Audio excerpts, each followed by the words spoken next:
Alex stood frozen in the doorway of his best friend Jake's apartment, his breath misting in the icy air. The room was dark, unnaturally so, as though the light had been drained rather than simply turned off. On the floor, a blackened scorch mark fanned out like a grotesque shadow, human-shaped, jagged at the edges. The walls bore faint smudges of soot, and the air carried the bitter tang of something recently burned. Jake was gone. Alex stepped in, the charred floor crackling faintly underfoot. His reporter's instinct screamed for him to document, to call someone, to investigate. But fear held his phone in his pocket. All he could do was stare at the scorched spot that moments ago might have been his best friend. On the coffee table, Jake's phone sat upright, the screen still glowing. A countdown blinked ominously on it. 5:53:24. 5:53:23. 5:53:22. Alex's stomach churned as he reached for it. As his fingers brushed the cold surface, the screen lit up with a message notification. It wasn't a text. It was a voice recording. His hand shook as he hit play. Jake's voice, frantic, barely above a whisper, filled the silent room. "Don't turn it off. Don't try to stop it. They will come." The recording ended abruptly, leaving Alex gripping the phone as if it might anchor him to reality. The words echoed in his head as he scanned the room for clues. The TV was blank but illuminated with its own countdown, synced to the phones. The microwave displayed the same eerie numbers. Even Jake's old alarm clock on the nightstand glowed with a relentless, ticking reverse. Out the window, Alex caught a glimpse of the city. Neon lights flickered through the swirling snow, but every visible screen, billboards, street signs, phones in people's hands, showed the same synchronized countdown. Panic was spreading like wildfire. Figures ran in the streets, their faces lit by the unrelenting glow of ticking numbers. Alex's pulse raced. He grabbed Jake's phone and stumbled into the hallway. He didn't look back at the scorch mark on the floor. He couldn't. What was happening? What was the countdown for? He didn't have answers, but he knew one thing for certain. Whatever this was, it wasn't random, and it wasn't safe. The cold gnawed at him as he stepped onto the street, joining the panicked flow of the city. Snow swirled around him like ash in the wind. He had 6 hours to figure this out. 6 hours before something. And he couldn't shake the feeling that Jake's warning wasn't just for him. It was for everyone. The streets of New York City had never been so quiet, and yet the air vibrated with tension. Alex pushed his way through the throng of people, their faces pale and drawn in the glow of their phones and the neon countdowns reflecting in shop windows. Snowflakes spiraled down, dusting the chaos with a deceptive calm. Everywhere he turned, the countdown loomed. Electronic billboards that once advertised designer watches and Broadway shows now flashed ominously, synchronized to the second.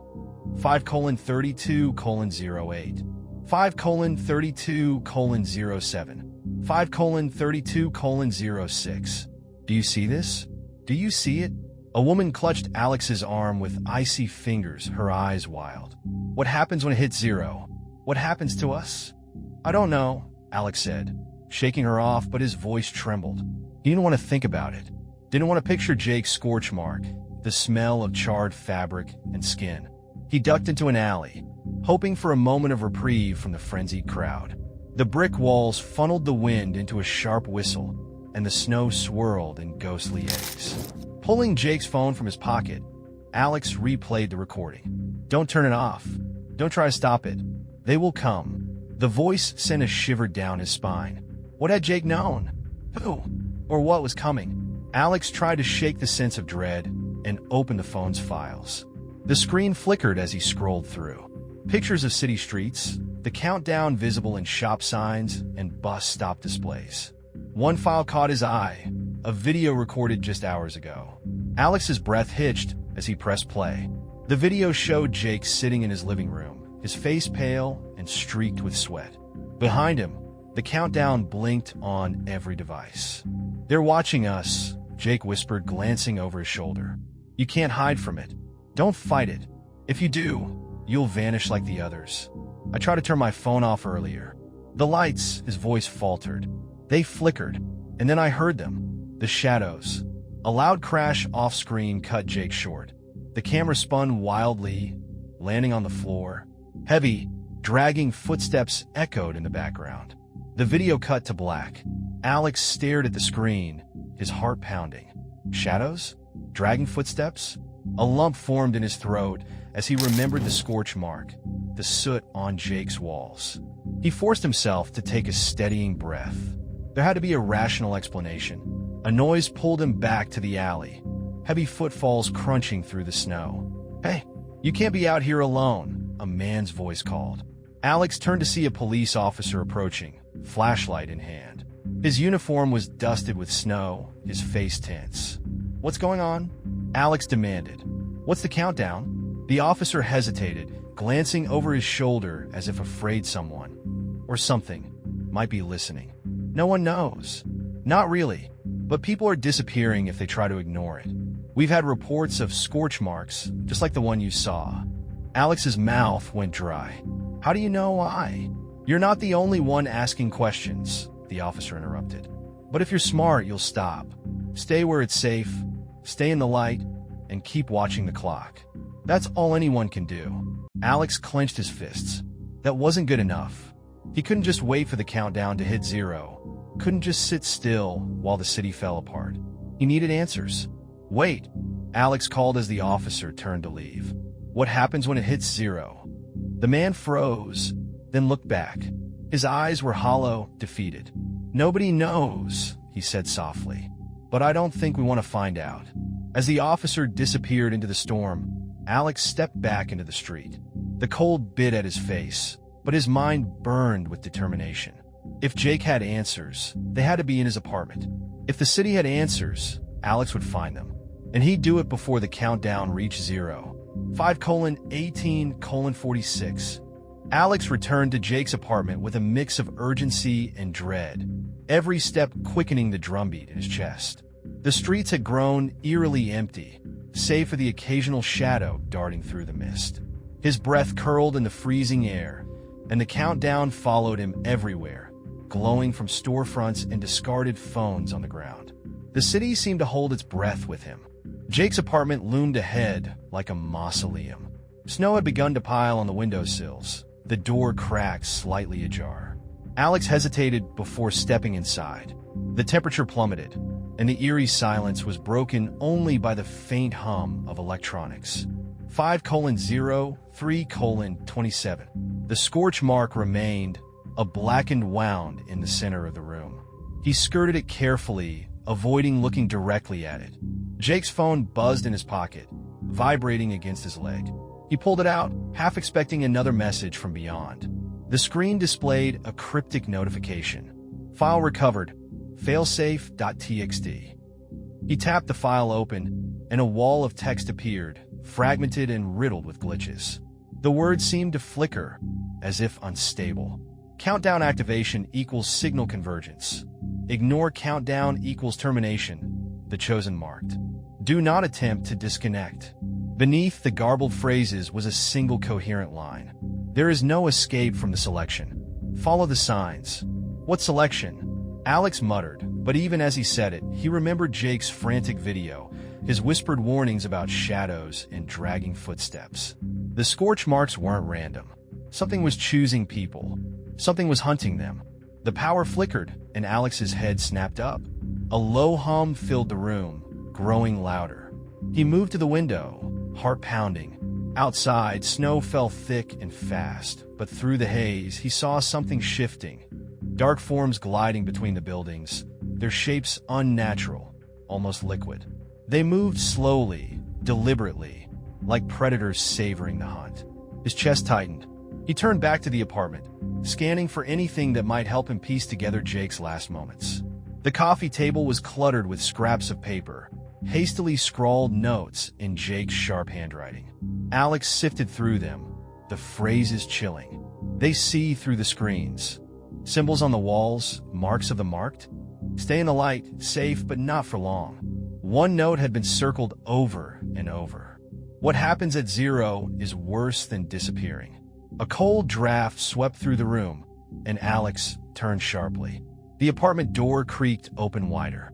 For a moment, he thought it was the wind, but then he saw it. Something large and formless moving in the hallway shadows. It twisted unnaturally, as if its body existed on a different plane, folding in on itself in impossible ways. Alex froze. The thing seemed to pulse in time with the countdown, tendrils of darkness snaking toward the light spilling out of the room. Jake's warning rang in his ears. Stay in the light. Without thinking, Alex grabbed Jake's desk lamp, yanking it free of its cord, and held it like a shield. The creature stopped, its edges wavering, but didn't retreat. Instead, it lingered just beyond the light's reach, studying him. Sweat trickled down Alex's face despite the cold. His fingers shook as he held the lamp higher, casting its glow farther into the hallway. And then the creature whispered, not in words, but in a sound, a deep, guttural vibration that rattled Alex's skull and sent a jolt of nausea through his stomach. The countdown on Jake's phone ticked loudly now, as if mocking him. For :49:15. For :49:14. The creature shifted, merging into the walls, leaving nothing behind but a faint black residue. The apartment was silent again, but Alex knew it wasn't gone. It was waiting, watching. He needed more answers.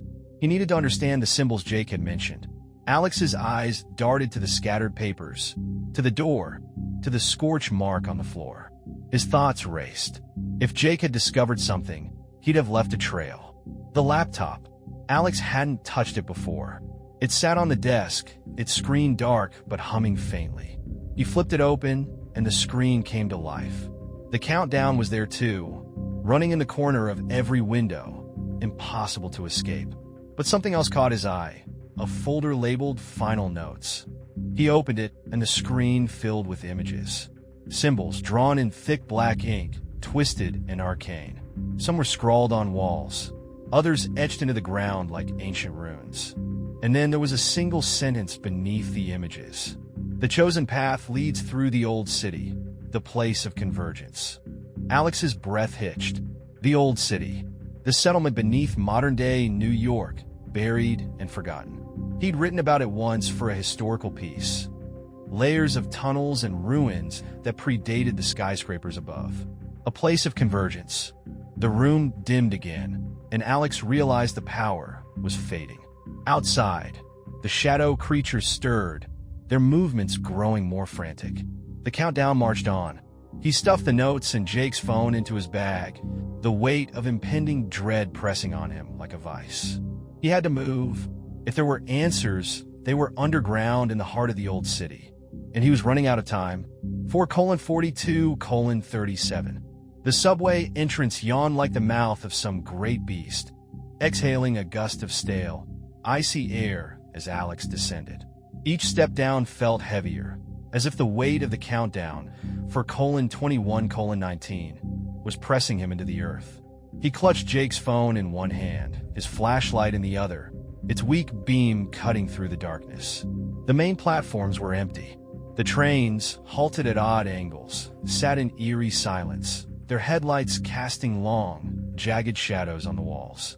Alex's footsteps echoed sharply, each one reminding him just how alone he was, or how not alone. A map on the wall caught his attention, its laminated surface yellowed and cracked. He ran his finger along the intricate web of subway lines, searching for the faint overlay of the old city tunnels that had been rediscovered decades ago, but largely ignored.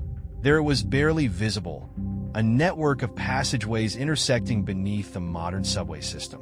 The place of convergence. His destination lay beneath the abandoned Chamber Street station, a forgotten section of the city. He remembered writing about it, its history steeped in mystery and whispers of cults who had claimed the ruins for their rituals. Now, the thought of going there sent a chill through his spine. I don't have a choice. The countdown ticked on. Navigating the subway system in the dark was like walking through a nightmare. Alex's flashlight illuminated grimy tiles, streaked with age-old stains, the occasional scurry of unseen creatures adding to the oppressive atmosphere. Every few minutes, he thought he saw movement at the edge of the beam, a flicker of shadow, a ripple in the stagnant air. When he finally reached the entrance to Chamber Street Station, his breath hitched. The metal gate barring the way had been wrenched open, the iron twisted and jagged as if some monstrous force had torn it apart. He shone his flashlight down the stairs beyond, its beams swallowed by the yawning void. A sound broke the silence, a low, guttural growl that seemed to reverberate from everywhere at once. Alex froze, clutching the flashlight tighter. He swept the beam in a shaky arc, but saw nothing. For :12:02. For :12:01. A scream echoed faintly through the tunnels, human and raw. It ended as abruptly as it had begun. Alex's stomach twisted, but he pushed forward, descending the stairs into the deeper dark. The old city was suffocating, its walls pressing close, coated in centuries of grime and decay. The architecture was different here, older, arched ceilings and rough stonework, cracked and sagging with the weight of time. Strange symbols were carved into the walls, identical to those on Jake's laptop. Spirals, jagged lines, and concentric circles that seemed to pulse faintly when his flashlight passed over them. He followed the markings, the air growing colder with each step. His breath formed in clouds, and he could feel the chill seeping into his bones. The symbols led him to a large chamber where the stone floor was etched with an enormous rune, its lines glowing faintly red. A faint hum filled the space, not unlike the sound he'd heard in Jake's apartment. He crouched to examine the rune more closely, the light of his flashlight trembling as much as his hand. The lines were slick, almost wet, and the faint coppery tang of blood stung his nostrils. As he studied the rune, his phone buzzed violently in his pocket. He pulled it out to see a new message, its letters flickering on the screen. "You're close. Don't stop now." Alex's heart skipped. The message wasn't from a contact. It had no sender. Just as he began to process this, his flashlight flickered. The hum grew louder, and the shadows moved. They emerged from the edges of the chamber, fluid and formless, their shapes flickering as if struggling to maintain cohesion. Their presence filled the air with a crushing sense of wrongness. Alex stumbled back, his flashlight beam cutting through one of the figures.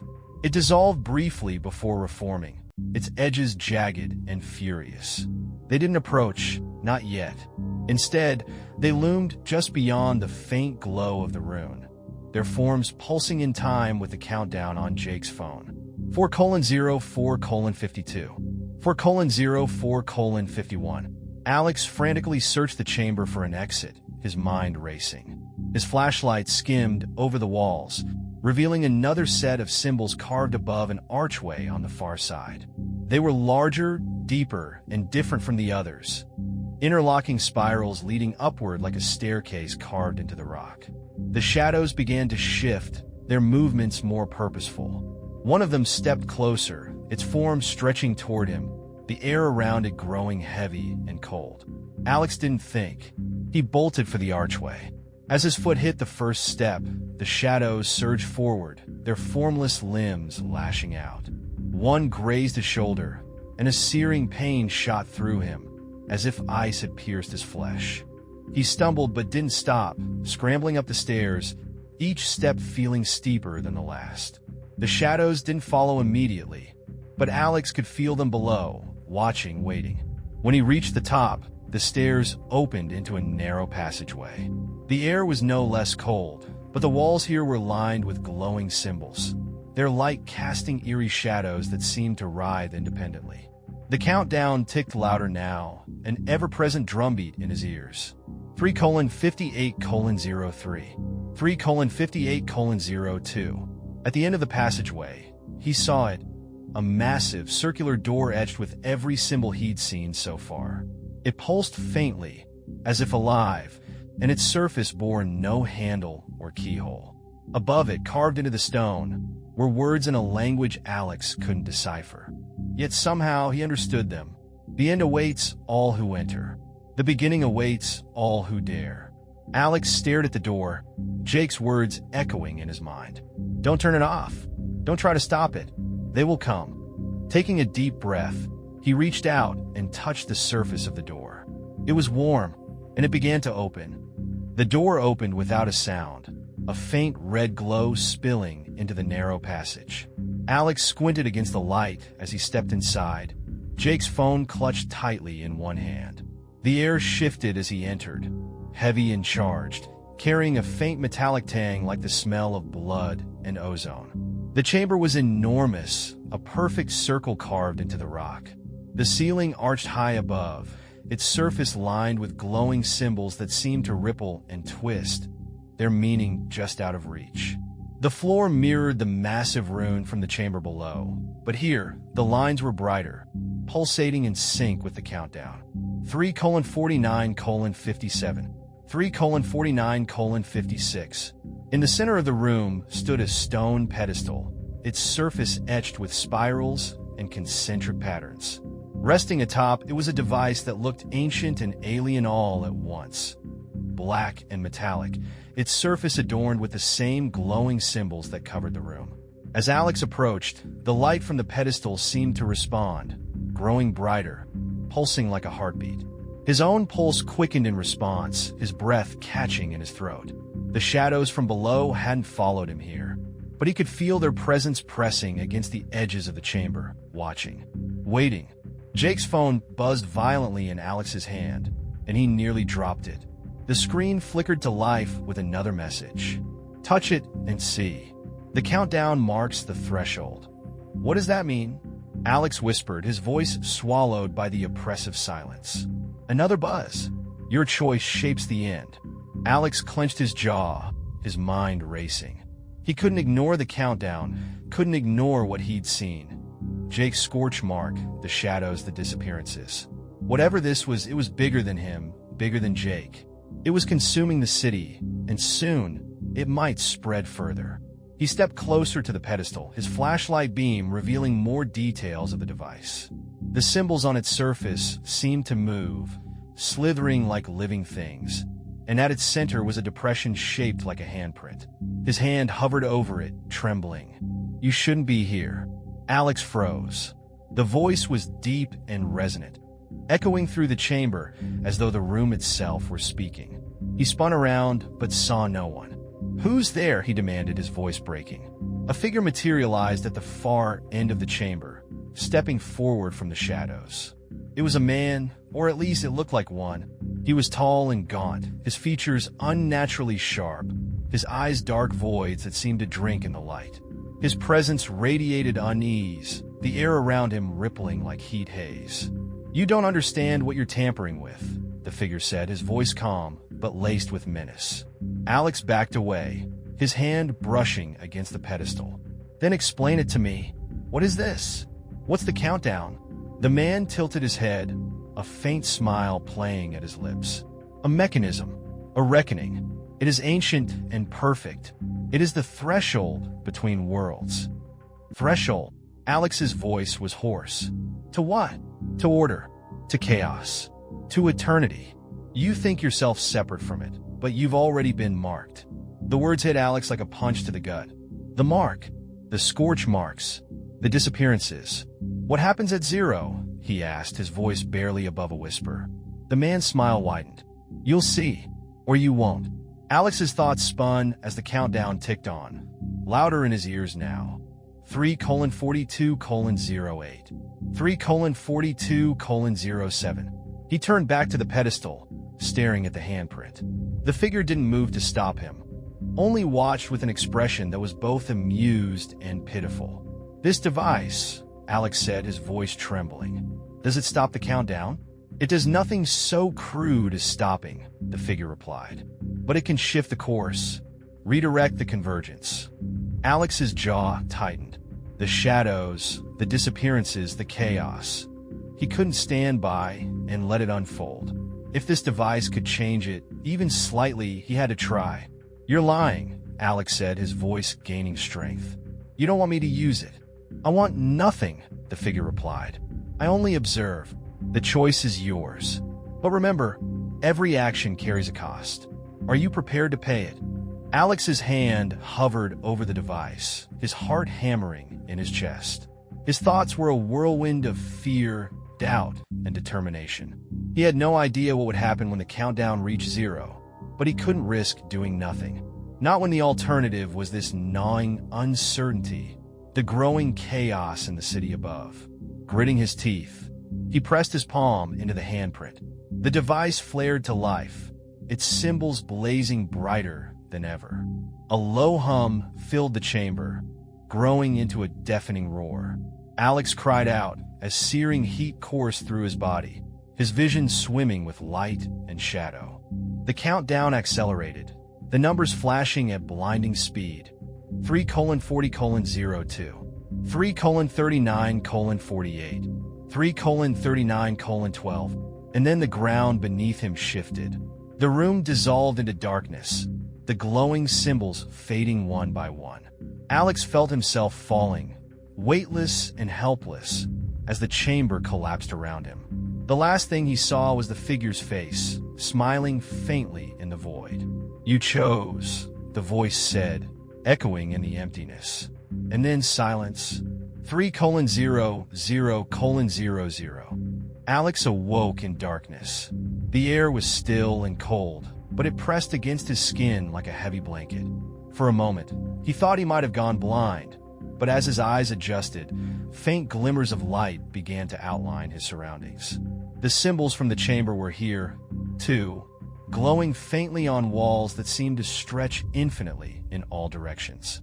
He was no longer in the old city. The countdown was gone. Jake's phone, now dark and lifeless in his hand, had stopped vibrating. Alex checked his own watch. It was frozen at 3 hours. The silence was suffocating. He stood, his legs trembling, and turned in slow circles, trying to make sense of the endless, shifting space. The ground beneath him wasn't stone, but something smoother, almost metallic, with a faint sheen that reflected the dim light. "Hello?" His voice echoed, fading unnaturally fast. No answer. As Alex began to walk, the symbols on the walls pulsed faintly, responding to his movement. He followed them, though they seemed to lead nowhere. With each step, the sensation of being watched grew stronger, though no shadows stirred at the edges of his vision. The glow brightened ahead, drawing him toward a structure, a colossal archway carved from the same strange material as the floor. Its surface was etched with spirals and runes, and its apex seemed to vanish into the black void above. Beyond the archway was a chamber, smaller than the one he had left, but far more unsettling. At its center stood a monolithic column, pulsing with a dull red light. The column was surrounded by faint, flickering figures, humanoid shapes that wavered as if caught between existence and nothingness. As Alex approached, the figures turned. Their faces were featureless, their forms translucent, and yet their presence filled the space with a palpable, almost suffocating dread. "Who are you?" Alex demanded, his voice trembling. The figures didn't answer, but a deep voice resonated in the chamber. The marked "cannot ask without offering." Alex recoiled. The voice wasn't human. It wasn't even coming from the figures. It emanated from the column itself. "What do you want?" he asked, his voice cracking. The column flared, the red light deepening to an almost painful intensity. The figures moved closer, their forms solidifying with each pulse. The choice was made. The balance shifts. A vessel was required, and the vessel has arrived. A vessel? Alex's chest tightened. "What are you talking about? What choice?" "I was just trying to stop. The countdown was never meant to stop." The word sent a chill through Alex's spine. He stepped back, but the figures moved in unison, blocking his retreat. Their faces remained blank, but Alex could feel their intent, a cold, unyielding force pressing into his mind. The column dimmed slightly, the oppressive light easing just enough for Alex to catch his breath. The voice returned, quieter this time, almost conversational. "You reach for the threshold. You bound yourself to the convergence. You cannot escape what you have chosen." Alex shook his head, his pulse pounding in his ears. "I didn't choose anything. I just wanted to save people, to stop whatever this is." The figures tilted their heads in eerie unison, and the voice laughed, low and rumbling like distant thunder. "And so you believed, yet the cost must be paid. The balance must be restored." "What balance? What cost? Alex's voice broke, desperation bleeding through. You sought answers, yet you ignored the warnings. The marked are vessels for the new order. You cannot undo what has begun. The column flared again, and Alex staggered. Images flooded his mind. Visions of the city above, its streets empty, its people vanished. Shadows spilled over skyscrapers like living smoke, their forms merging and reshaping, spreading into new cities, new worlds. And then he saw himself standing in the chamber of convergence, his hand pressed to the device. The countdown ticking down, the door opening. You're lying, Alex whispered. This isn't my fault. But the truth was undeniable. He had triggered something. The figures surrounded him now, their featureless faces inches from his own. The voice boomed once more. You are marked. You are chosen. Accept the threshold or be consumed by it. A searing pain shot through Alex's chest, and he cried out, collapsing to his knees. His hand instinctively went to his shirt, clawing at it. Beneath the fabric, his skin burned. He pulled his shirt open inside. A glowing spiral etched into his chest, its lines pulsing in time with his heartbeat. No, he gasped. No. The figures backed away as the column flared one last time, bathing the chamber in blinding light. The pain intensified, spreading through his entire body, and Alex felt his mind slipping, his consciousness unraveling. He screamed, a sound that echoed endlessly in the void. When Alex opened his eyes, he was no longer in the chamber. He was standing on a familiar street corner in New York, the snow falling gently around him. The countdown was gone. The lights of the city flickered back on one by one, their warm glow spilling onto the empty streets. But the city was silent. The people were gone. Alex looked down at his chest. The mark was still there, faint but unmistakable, its glow dimming with each passing second. He was alone, and the weight of what he had unleashed pressed down on him like the cold of the winter storm. And then, just as he began to take a step, he heard it, a faint ticking sound. Behind him, a massive billboard flickered to life, its screen empty except for a single number. 6:00:00. The countdown had started again. But this time, Alex wasn't sure if it was for him or someone else. The snow blanketed the streets of New York in eerie silence, muffling the sounds that should have defined the city. The hum of traffic, distant chatter, the occasional siren. Alex turned in slow circles, the empty sidewalks and abandoned vehicles forming a landscape of frozen stillness. The billboard overhead ticked downward, 5:59:50. 5:59:49, its glow casting long shadows that seemed to stretch and ripple unnaturally in the periphery of Alex's vision. Hello? Alex called out, his voice cracking in the oppressive quiet. The echo faded into nothingness. He pulled Jake's phone from his pocket, but its screen remained dark, lifeless. He tapped it repeatedly, shook it, but it wouldn't respond. Tossing it aside in frustration, he scanned the street, his breath visible in the frigid air. On the edge of hearing, a sound broke through, a faint clicking, rhythmic and deliberate, like a clock hand caught in an endless loop. Alex turned toward the noise, his heart hammering. It came from an electronics store across the street, where dozens of televisions flickered to life, their screens displaying the countdown in unison. The sound grew louder, almost deafening as Alex approached, each step hesitant. He reached the window, his reflection distorted in the frosted glass, and peered inside. The TVs weren't showing just the countdown anymore.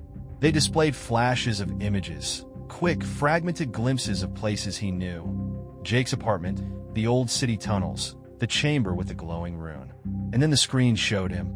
Alex staggered back as his own face stared at him from the displays. He was standing in the middle of the street, his features pale, his eyes sunken and distant. He reached up to touch his chest in the reflection, and his doppelganger mirrored the motion. The glowing spiral mark beneath his shirt flared on both their bodies, brighter and brighter, until the screens went dark.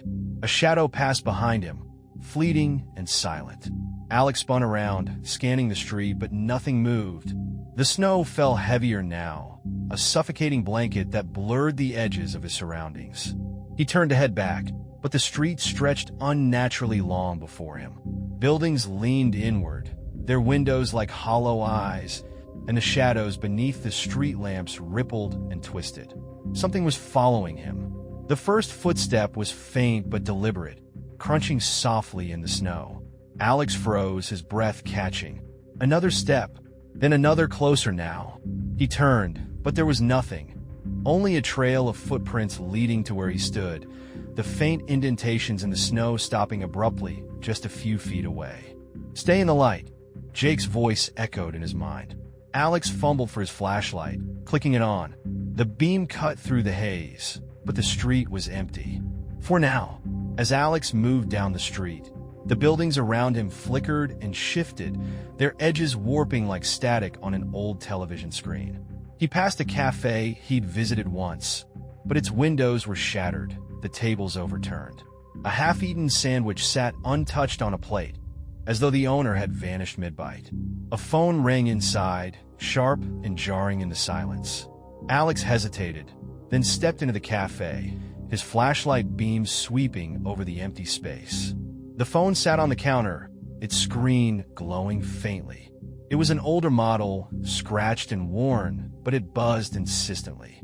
Alex reached for it, half expecting another cryptic message. Instead, a voice came through, distant and distorted. "Alex." His blood ran cold. "Who is this?" "It doesn't matter," the voice rasped. "Listen to me. They're drawn to movement, to fear. You need to keep moving, but stay calm. The mark has linked you to them.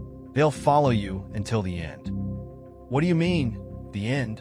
Alex's voice rose, desperation taking hold. The line crackled. "You have to find the source. The convergence isn't over.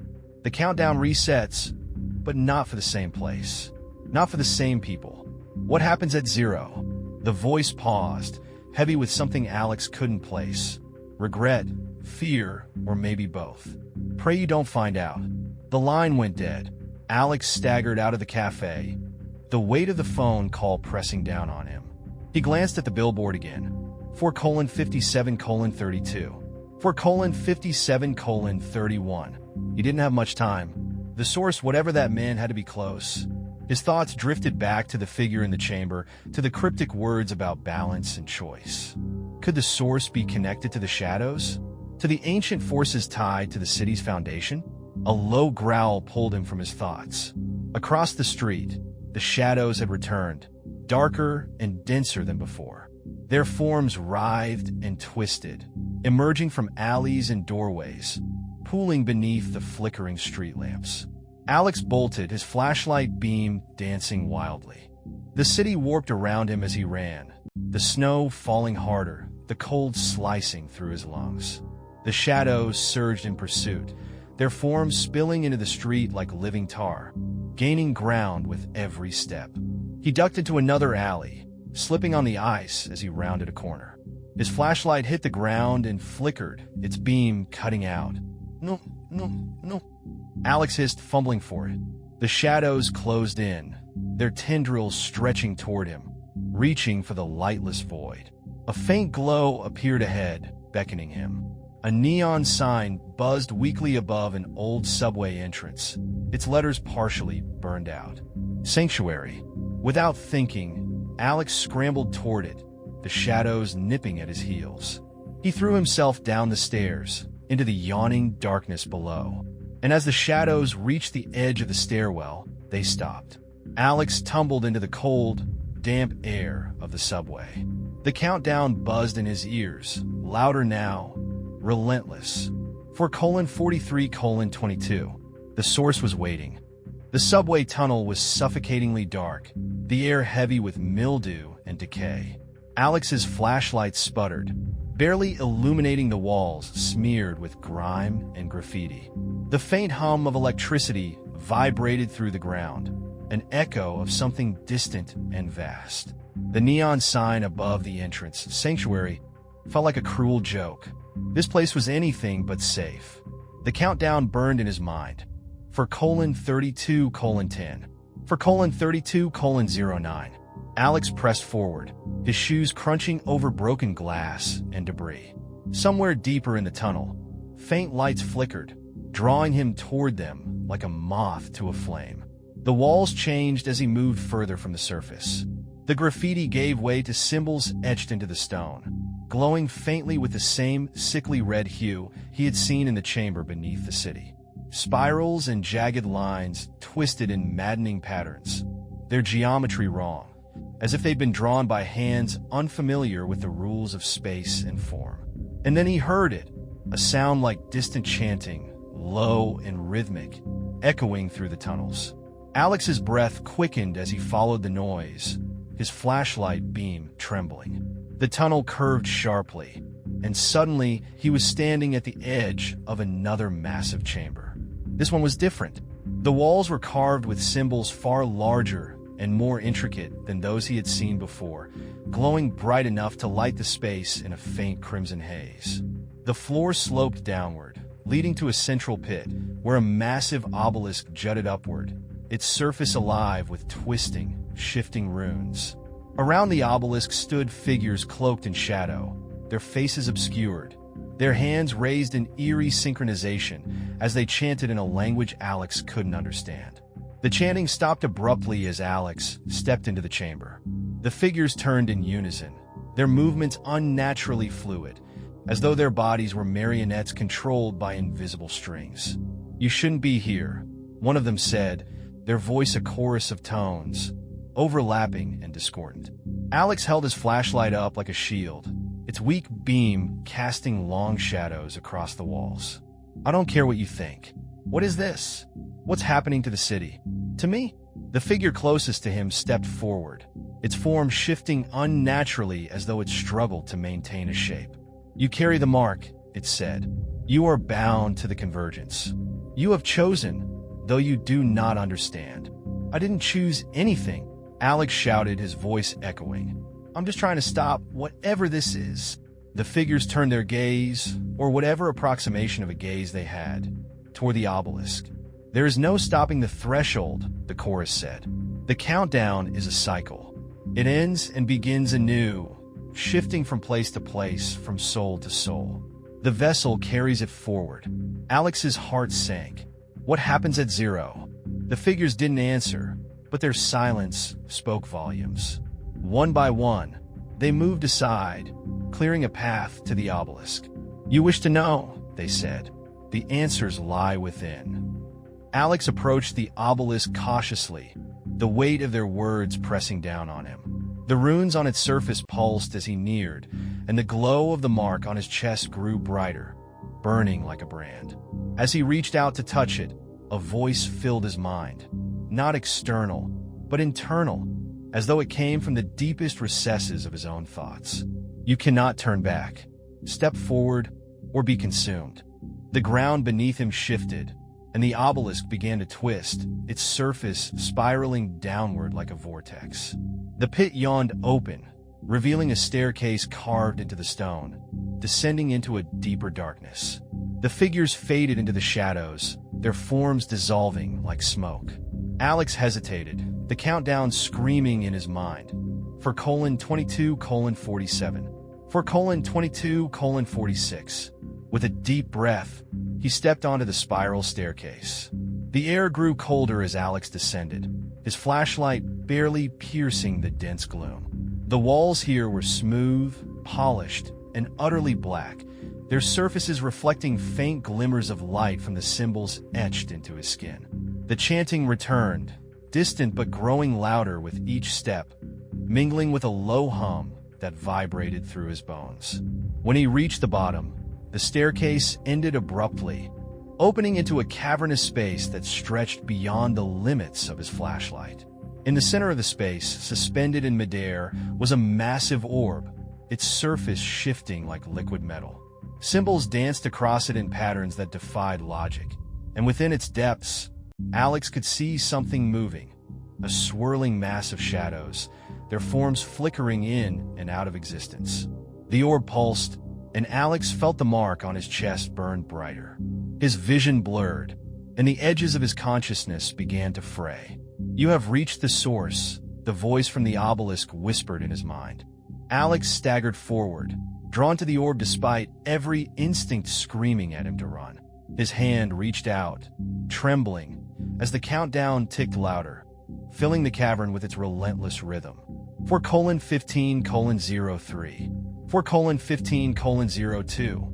And then, as his fingers brushed the orb, the cavern exploded with light. Alex screamed as the world shattered around him, fragments of reality dissolving into the void.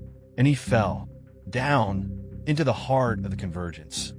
The shadows drew closer, their translucent forms gliding across the ground, leaving behind faint black streaks like scorch marks. Alex struggled to breathe, the air around him thickening, pressing against his chest as though the city itself sought to crush him. Times Square, once an open expanse, now seemed impossibly small, its edges shrouded in a suffocating, swirling darkness. "Stay back," he shouted, his voice cracking as he stumbled backward. The shadows ignored him, moving as one, silent and deliberate. Their faceless forms seemed to ripple with an energy that made Alex's skin crawl. His chest burned where the spiral mark still pulsed, matching the rhythm of the countdown. 5:41:32. 5:41:31. Alex turned to run, but the streets around him had vanished, replaced by endless walls covered in glowing symbols. He was no longer in the city, but a single, vast room, a room with no discernible exit. The symbols shifted and twisted, their light growing brighter as they rearranged themselves into spirals, runes, and shapes that defied logic. The shadows halted at the edge of the room, encircling him like spectators at some unholy ritual. "Why are you doing this?" Alex screamed, his voice reverberating off the endless walls. The answer didn't come from the shadows, but from the walls themselves. A voice, deep, resonant, and ancient, boomed through the space, shaking the ground beneath him. "You chose this. The marked must fulfill their purpose." Alex clutched his chest as the spiral etched into his skin flared, the pain blinding. "I didn't choose anything. You tricked me. I didn't." The voice interrupted him, its tone cold and final. "The threshold cannot be crossed without a cost. The balance demands it." "What balance?" Alex gasped, staggering to his knees. "What am I supposed to do?" The symbols on the walls flared in unison, their combined glow casting an eerie red light over the room. The voice softened, becoming almost a whisper. "Embrace the role, or be consumed by it." The room began to shift. The symbols on the walls transformed into grotesque, moving images, visions of the city, its streets empty, its buildings crumbling. Shadows spilled over the world like living smoke, swallowing everything. And then Alex saw himself, not as he was now, but as something else. His body twisted and contorted, his face blank, his form no longer human. The mark transformed, a vessel for the dark force he had unwittingly unleashed. "No," Alex whispered, shaking his head violently. "This isn't real. This can't be real." But the visions continued, overwhelming him, each one more horrifying than the last. The countdown ticked louder, echoing through the room like a death knell. 5:39:10. 5:39:09. The shadows moved closer again, and Alex realized he was out of time. Whatever choice he had to make, it was now or never. The shadows closed in, their presence oppressive and inescapable. The countdown roared in Alex's ears, each tick reverberating through the glowing chamber. The spirals and runes pulsing on the walls seemed to sync with the beat of his panicked heart. 5:00. 4:59. "Stop it," Alex shouted, his voice cracking. "Tell me what you want." The deep voice answered, quieter now, but no less commanding. "The balance demands a vessel. Choose." Alex's chest burned fiercely as the mark on his skin glowed brighter. His mind reeled as he processed the visions of the empty city, the consuming shadows, and his own twisted form. The reality of what was happening became clearer. The countdown wasn't just a measure of time. It was a decision point. His decision. What happens if I refuse? Alex demanded, his legs trembling as he staggered to his feet. The voice responded with a chilling certainty. Refusal brings chaos. The mark must be fulfilled, or the world will descend into shadow. Alex's thoughts raced. He had seen what this force could do, how it spread, how it consumed. The mark wasn't just a curse, it was a key. But to what? Redemption? Destruction? His own end? The shadows around him parted slightly, revealing a platform at the center of the room. On it sat a small, black sphere, its surface swirling with smoke-like patterns. The voice spoke again, with a finality that sent shivers through Alex's spine. Take it, accept the role, or let the void claim all. For colon 30, for colon 29, he hesitated, staring at the sphere. If he accepted, he would become a part of this force, a vessel for something far greater and darker than himself. If he refused, the visions he had seen would come true. The city, the people, the entire world, it would all be consumed. What happens to me? Alex whispered, barely able to find his voice. The voice softened, almost compassionate. You become the threshold. You carry the balance. You sacrifice what you are to preserve what remains. His mind flashed back to Jake's warning, to the scorch marks, to the despair that had driven him to uncover the truth. Was this what Jake had meant? Had he known? Had he been marked before Alex? Or had his fate been different? Alex took a step toward the platform. The sphere seemed to hum faintly, resonating with the spiral on his chest. 2:00, 1:59. The shadows pressed closer, their faceless forms towering over him now. He could feel the weight of their gaze, their silent expectation. With trembling hands, he reached out. His fingers hovered above the sphere, the smoke-like patterns within it swirling faster, reacting to his presence. 1:00, 0:59. This is for them, Alex said aloud, more to himself than to the voice. This is for everyone. He closed his hand around the sphere. The light from the spirals on the walls flared blindingly bright, filling the chamber with a searing, red glow. The mark on Alex's chest burned like fire, and he screamed as a torrent of energy surged through him. The shadows receded, their forms dissolving into the air as the chamber began to collapse inward. The countdown reached 0. When Alex opened his eyes, he was no longer in the chamber. He stood in the middle of Times Square, the snow falling softly around him. The lights of the city were on, their warm glow spilling onto the streets. But there were no people. The world was silent. He looked down at his chest. The mark was gone, replaced by a faint scar where the spiral had been. In his hand, the black sphere had dissolved, leaving behind only a faint wisp of smoke that vanished into the cold air. Alex felt a strange sense of calm. He had made his choice. He had preserved the balance. But he was alone. As he turned to walk down the empty street, he heard it again, a faint ticking sound. Behind him, on a massive screen, the countdown had restarted. 6:00:00, 5:59:59. This time, Alex knew the truth. The countdown wasn't just for him. It was for the next. The shadows closed in, their presence oppressive and inescapable. The countdown roared in Alex's ears, each tick reverberating through the glowing chamber. The spirals and runes pulsing on the walls seemed to sync with the beat of his panicked heart. 5:00, for colon 59. Stop it, Alex shouted, his voice cracking. Tell me what you want. The deep voice answered, quieter now, but no less commanding. The balance demands a vessel. Choose. Alex's chest burned fiercely as the mark on his skin glowed brighter. His mind reeled as he processed the visions of the empty city, the consuming shadows, and his own twisted form. The reality of what was happening became clearer. The countdown wasn't just a measure of time. It was a decision point. His decision. What happens if I refuse? Alex demanded, his legs trembling as he staggered to his feet. The voice responded with a chilling certainty. Refusal brings chaos. The mark must be fulfilled, or the world will descend into shadow. Alex's thoughts raced. He had seen what this force could do, how it spread, how it consumed. The mark wasn't just a curse, it was a key. But to what? Redemption? Destruction? His own end? The shadows around him parted slightly, revealing a platform at the center of the room. On it sat a small, black sphere, its surface swirling with smoke-like patterns. The voice spoke again, with a finality that sent shivers through Alex's spine. Take it, accept the role, or let the void claim all.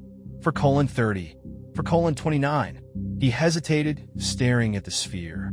If he accepted, he would become a part of this force, a vessel for something far greater and darker than himself. If he refused, the visions he had seen would come true. The city, the people, the entire world, it would all be consumed. What happens to me? Alex whispered, barely able to find his voice. The voice softened, almost compassionate. You become the threshold. You carry the balance. You sacrifice what you are to preserve what remains. His mind flashed back to Jake's warning, to the scorch marks, to the despair that had driven him to uncover the truth. Was this what Jake had meant? Had he known? Had he been marked before Alex? Or had his fate been different? Alex took a step toward the platform. The sphere seemed to hum faintly, resonating with the spiral on his chest. 2:00, 1:59. The shadows pressed closer, their faceless forms towering over him now. He could feel the weight of their gaze, their silent expectation. With trembling hands, he reached out. His fingers hovered above the sphere, the smoke-like patterns within it swirling faster, reacting to his presence. 1:00, 0:59. This is for them, Alex said aloud, more to himself than to the voice. This is for everyone. He closed his hand around the sphere. The light from the spirals on the walls flared blindingly bright, filling the chamber with a searing, red glow. The mark on Alex's chest burned like fire, and he screamed as a torrent of energy surged through him. The shadows receded, their forms dissolving into the air as the chamber began to collapse inward. The countdown reached 0. When Alex opened his eyes, he was no longer in the chamber. He stood in the middle of Times Square, the snow falling softly around him. The lights of the city were on, their warm glow spilling onto the streets. But there were no people. The world was silent. He looked down at his chest. The mark was gone, replaced by a faint scar where the spiral had been. In his hand, the black sphere had dissolved, leaving behind only a faint wisp of smoke that vanished into the cold air. Alex felt a strange sense of calm. He had made his choice. He had preserved the balance. But he was alone. As he turned to walk down the empty street, he heard it again, a faint ticking sound. Behind him, on a massive screen, the countdown had restarted. 6:00, 5:59:59. This time, Alex knew the truth. The countdown wasn't just for him. It was for the next,